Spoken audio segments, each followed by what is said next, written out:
Family नमस्कार. Andes किचनमध्ये तुमचं स्वागत आहे. तर आजचा ऑगस्टचा पहिला ब्लॉग आहे.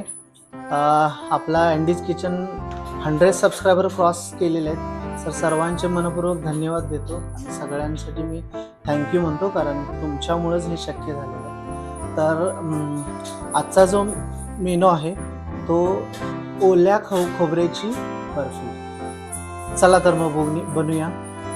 अशी तुम्ही कधी खाल्ली नसाल आणि ती खाल्ल्यानंतर एकदम टेस्टी असणार आहे. नक्कीच चला. या ठिकाणी आपण 4 खोबऱ्यांचं एकदम बारीक करून घेतोय, कट करून घेतोय, जेणेकरून ते मिक्सरला बारीक होईल. अशा पद्धतीने मिक्सरला बारीक करण्यासाठी हे बारीक खोबरं. येथे आपण नारळाचे खोबरे आपण बारीक करत आहोत. सो खोबऱ्याच्या बर्फीसाठी काय काय लागते बघा. मी दूध घेतलेलं आहे. दूध साधारण 100 ml आहे. थोडंसं चवीसाठी मीठ आणि मी तूप घेतलेलं आहे 100 ग्रॅम. त्याच्यानंतर आपल्याला काही ड्रायफ्रूट्स ॲड करायचे आहेत एंडला. सो बदाम असे चिरून घेतलेले आहेत. पिस्ता. इम्पॉर्टंट हा मेनू आहे जो खोबऱ्याचे आपल्याला 4 नारळ लागलेले आहेत आणि 4 नारळ फोडून त्याचं मिक्सरमध्ये बारीक वाटण करून मग आपण हे इथंपर्यंत पोहोचलेलं आहे. सो चला तर मग प्रोसेस चालू करूया. तूप घेतलेलं आहे 200 ग्रॅम. तर याच्यामध्ये तूप टाकूया आपण.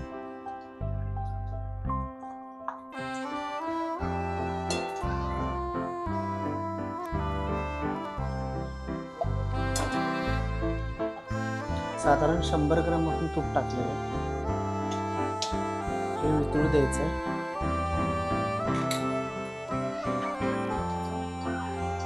ओके, तर तूप तापलेलं आहे बघा. आपण याच्यामध्ये जे खोबऱ्याचं बारीक केलेलं आहे ते त्याच्यात मिक्स करत आहोत.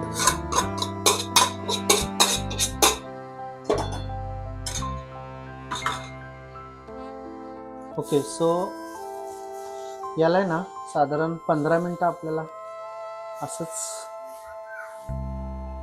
मिक्स करायचं, जेणेकरून एकदम लो फ्लेम वरती आपल्याला याच्या वरती पालती करायचं आहे.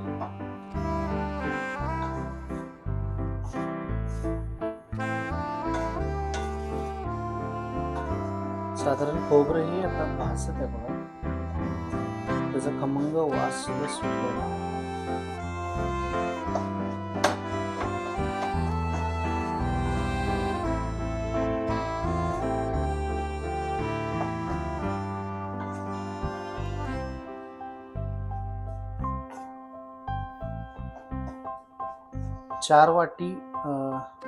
चार नारळाचं ओल्या आपण हे खोबरं घेतलेलं आहे. तर ते फोडून त्याला बारीक भाग करून त्यानंतर ते मिक्सरला वाटून त्यानंतर ही प्रोसेस बनते आणि मग आपल्याला ही बर्फी बनवता येते. चला तर मग साखर टाकूया यामध्ये.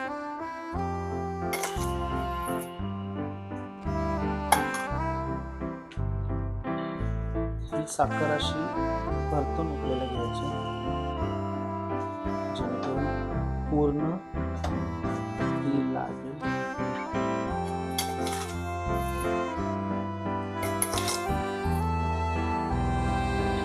बर्फीचा मेन पार्ट तर हाच आहे.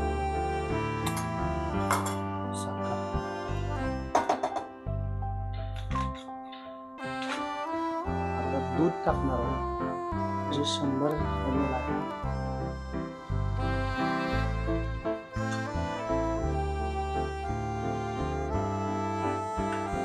हे बघा आपल्याकडे दूध आहे.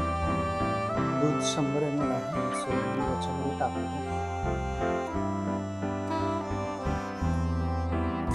सो दूध टाकल्यानंतर सुद्धा ते ओलं झालेलं असणार आहे, राईट. सो ॲक्च्युली ही तर खरी प्रोसेस आहे. ओलं झाल्यानंतर सुद्धा ना आपल्याला लो फ्लेमवरती त्या गॅसला थोडंसं पुन्हा 10 मिनटं आहे ना त्यातलं जे पाणी आहे ते घालवण्याचा प्रयत्न करायचा आहे वाफेद्वारे.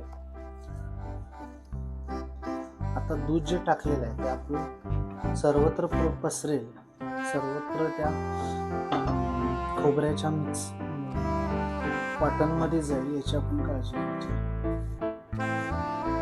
सो थोडा पांढरटपणा आलेला आहे, ठीक आहे. म्हणजे हळूहळू बघायचं. तर बघू शकताय दूध टाकून त्याचा जो ओलावा आहे तो पूर्णपणे सुकत चाललाय आणि याचं जे टेक्स्चर आहे ते पण चेंज झालेलं आहे. सो आता नेक्स्ट जी प्रोसेस आहे ती आपल्याला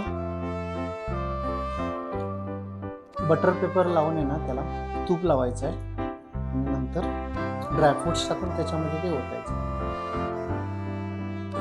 ओके. सो सध्या जी नेक्स्ट प्रोसेस आहे ती आपल्याला ही मी छोटीशी परत घेतलेली आहे. त्याच्यामध्ये हा जो आहे हा बटर पेपर आहे. ॲक्च्युली हा गोल नसतो, बट मी त्याला गोल आकाराचा कात्रीनं कापलेला आहे. तर याला मी थोडंसं तूप लावलेलं आहे आणि याच्यामध्ये आहेत ना आपले जे ड्रायफ्रुट्स आहेत ऑलरेडी ते याच्यामध्ये मी टाकून घेतो.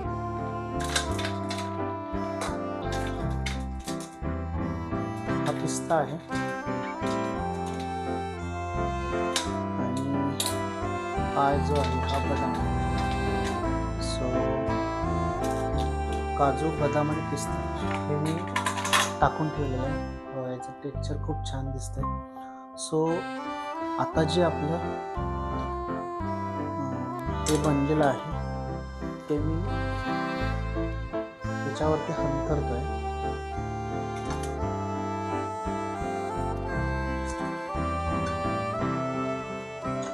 खोबऱ्याची बर्फी आपली ऑलमोस्ट झालेली आहे. त्याला आपण अशा पद्धतीने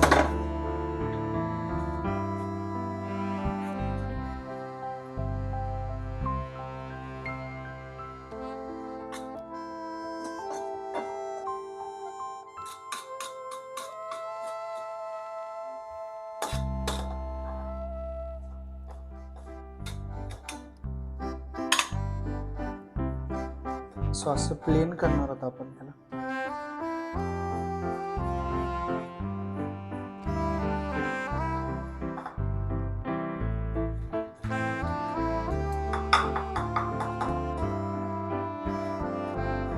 तुमच्याकडे जर स्क्वेअरवाला असेल तर ते सुद्धा तुम्ही ट्राय करू शकता. सो माझ्याकडे स्क्वेअरवाला अवेलेबल नसतो, सो मी अशा पद्धतीने परतून हे टाकून अशी बर्फी आपली झालेली आहे. तर ही साधारण